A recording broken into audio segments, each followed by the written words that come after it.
Então vamos lá, Marcela, e aí, no relacionamento a dois também?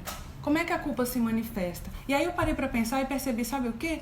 Que tem fases no relacionamento em que, dependendo da fase que você tá, você vai sentir um certo tipo de culpa. Tem antes de começar uma relação, quando vocês estão ficando, se conhecendo. Tem durante, no namoro, no casamento, ou quando estão morando juntos.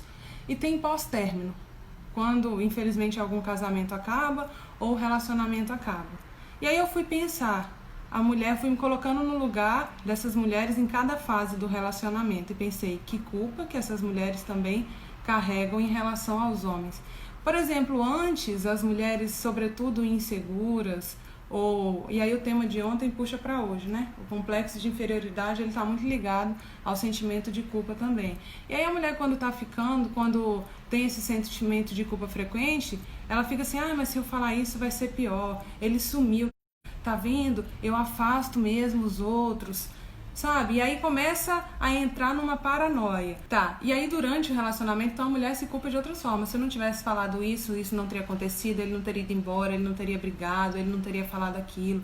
Se eu tivesse atendido o telefone, essa confusão não teria começado.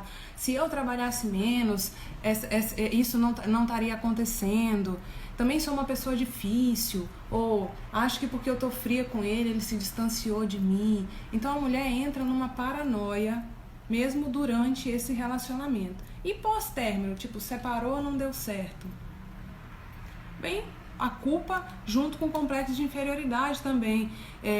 Acho que a culpa é minha, porque no início ele me tratava e era apaixonado por mim. O que eu fiz que tudo mudou? Sabe? Faço tudo errado. Nenhum relacionamento meu dura, eu não consigo fazer nada durar. Então a mulher chama para si também essa responsabilidade. E aí vem a Marcela aqui e vai te ensinar o quê? Quando que começa tudo isso? Quando que se desenvolve essa culpa? Quem assistiu minha live ontem também já vai imaginar a resposta. Adivinha? Na infância, minha gente. Sobretudo na infância. Por quê? Muitos autores afirmam que as crianças se sentem muito responsáveis pela situação que vivem ali dentro de casa, entre os pais, entre a família, enfim. Então, de certa forma, as crianças pensam, e aí você pode lembrar de situações que você viveu dentro de casa em que você tentou fazer alguma coisa para melhorar, para resolver uma conversa dos seus pais, alguma situação específica em que você quis se meter, e eu, no meu caso, eu enviava cartas para o meu pai pedindo para tratar melhor minha mãe e tudo. A criança, de certa forma, ela se sente responsável, ela pensa assim, não, eu posso fazer alguma coisa, eu posso ir lá abraçar a mamãe tá chorando, não, mas eu posso conversar com o papai, ou eu posso fazer isso ou aquilo, eu posso ficar quietinha, não fazer nada para não piorar. Então ela tem um senso de responsabilidade inato e natural. Isso quer dizer o quê? Que ao mesmo tempo que ela se sente responsável, que ela sente que ela é responsável, ela entende que ela consegue controlar aquilo. Se eu fizer tal coisa, pode melhorar. Se eu não fizer tal coisa, pode não piorar. Isso vai criando na criança uma ilusão de que ela pode ter o controle para melhorar aquela situação. E aí que vem, mas tem crianças também que virou a mãe dos irmãos mais novos, por exemplo.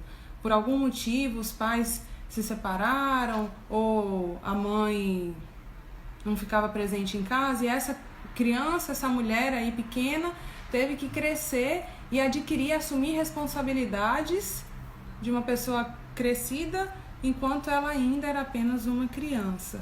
Então você vai perceber que aí já tem um senso de responsabilidade muito grande. Então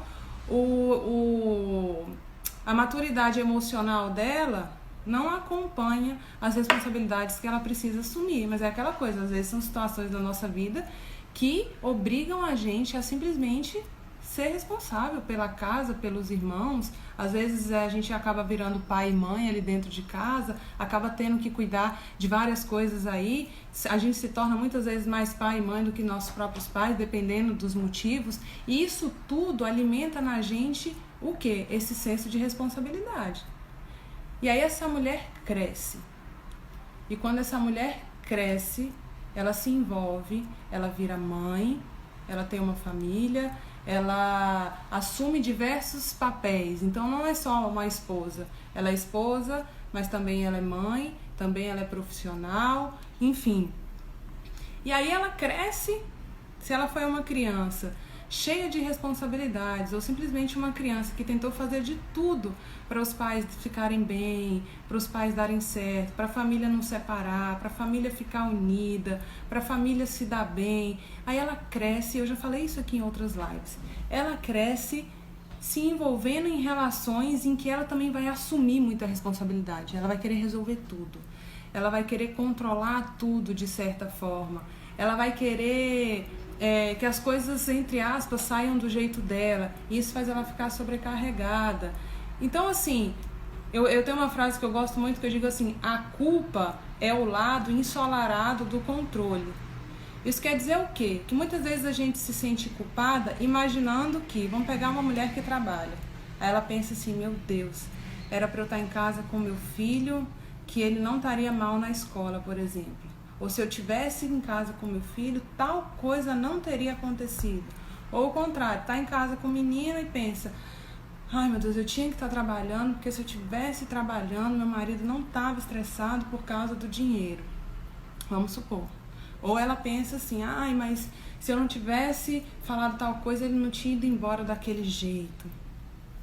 Você percebe que vem de cara o quê? A culpa. Mas por trás da culpa tá o quê? A ilusão de que se eu tivesse feito diferente, eu estava no controle de tudo.